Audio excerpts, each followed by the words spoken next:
নমস্কাৰ কাঞ্চন আছামলৈ আপোনালোকক স্বাগতম জনাই ষ্টুডিঅ'ত মই জ্যোতিস্মিতা হিংসাৰ জৰ্জৰিত বাংলাদেশত পুনৰ অশান্ত পৰিৱেশ ঢাকা সচিবালয়ৰ সন্মুখত প্ৰতিবাদ একাংশ শিক্ষাৰ্থী আৰু আনসাৰী গ্ৰুপৰ মাজত সংঘৰ্ষত গুৰুতৰভাৱে আঘাতপ্ৰাপ্ত 40 জনৰো অধিক লোকৰ এই বিষয় সন্দৰ্ভত জনাই যাম সবিশেষ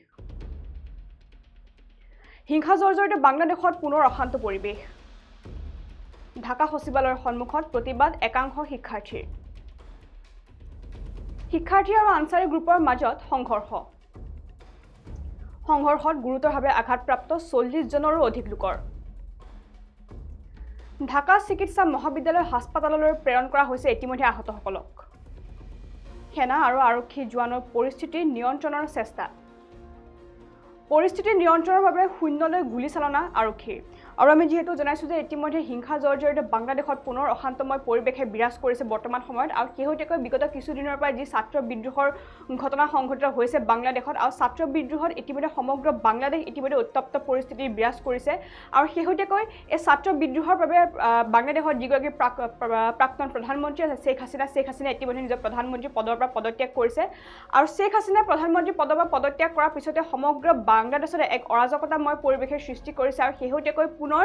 বাংলাদেশত অশান্ত পৰিৱেশ সৃষ্টি হৈছে বুলি বৰ্তমান সময়ত খবৰ লাভ কৰা হৈছে আৰু এবাৰ ঢাকা সচিবালয়ৰ সন্মুখত প্ৰতিবাদ সাব্যস্ত কৰিছে একাংশ শিক্ষাৰ্থী ইতিমধ্যে নিশাৰ ভাগত ঢাকা সচিবালয়ৰ সন্মুখত প্ৰতিবাদমুখৰ পৰিৱেশ বিৰাজ কৰিছে বুলি ইতিমধ্যে তথ্য লাভ কৰা হৈছে আৰু ছাত্ৰ-ছাত্ৰী আৰু আনসাৰী সদস্যৰ মাজত হৈছে তুমুল সংঘৰ্ষ অৰ্থাৎ শিক্ষাৰ্থী আৰু আনসাৰী গ্ৰুপৰ মাজত সংঘৰ্ষ সংঘটিত হৈছে বুলি ইতিমধ্যে জানিব পৰা গৈছে আৰু দুই পক্ষৰ এই সংঘাতত 40 জনৰো অধিক লোক গুৰুতৰভাৱে আঘাতপ্ৰাপ্ত হৈছে বুলি ইতিমধ্যে তথ্য লাভ কৰা হৈছে অৰ্থাৎ যি ঢাকা সচিবালয়ৰ সন্মুখত যেহেতু নিশাৰ ভাগত দেওবাৰে নিশাৰ ভাগত এই অপ্ৰীতিকৰ পৰিৱেশ সৃষ্টি হৈছে শিক্ষাৰ্থী আৰু আনসাৰী গ্ৰুপৰ মাজত এক তুমুল সংঘৰ্ষ হৈছিল আৰু এই সংঘৰ্ষত ইতিমধ্যে 40 জনৰো অধিক লোকে গুৰুতৰভাৱে আঘাতপ্ৰাপ্ত হৈছে বুলি তথ্য লাভ কৰা হৈছে আৰু ইতিমধ্যে আহতসকলক ততাতৈয়াকৈ ঢাকা চিকিৎসা মহাবিদ্যালয় হাস্পাতাললৈ ইতিমধ্যে প্ৰেৰণ কৰা হৈছে বুলি জানিব পৰা গৈছে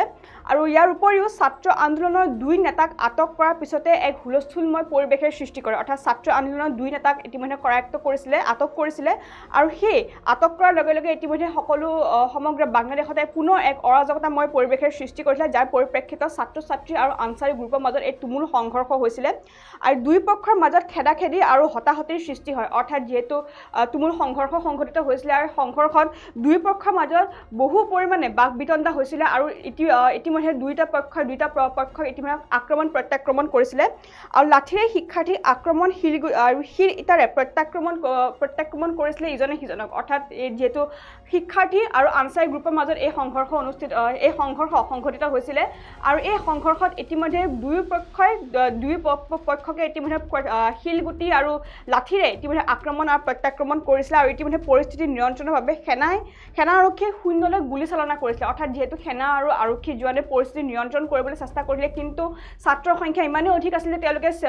পৰিস্থিতি নিয়ন্ত্ৰণ কৰিব পৰা নাছিলে যাৰ পৰিপ্ৰেক্ষিতত ইতিমধ্যে অৱশেষত শূন্যলৈ গুলীচালনা কৰিবলৈ বাধ্য হৈছিলে আৰক্ষী প্ৰশাসন আৰু ইয়াৰ পিছতে কিছু সময়ৰ বাবে সামকাতে সকলোবোৰ পৰিস্থিতি আৰু ইতিমধ্যে ততাতৈয়াকৈ যিসকল লোক আঘাতপ্ৰাপ্ত হৈছিলে আমি যেহেতু জনাইছোঁ 40 জনৰ অধিক লোক আঘাতপ্ৰাপ্ত হৈছিলে আৰু 40 জনৰ আঘাতপ্ৰাপ্ত হোৱা অধিক লোকক ইতিমধ্যে ঢাকা চিকিৎসা মহাবিদ্যালয় হাস্পাতাললৈ ইতিমধ্যে প্ৰেৰণ কৰা হৈছে আৰু এই ঘটনা সন্দৰ্ভত আৰক্ষীয়ে বৰ্তমান অব্যাহত ৰাখিছে তদন্ত প্ৰক্ৰিয়া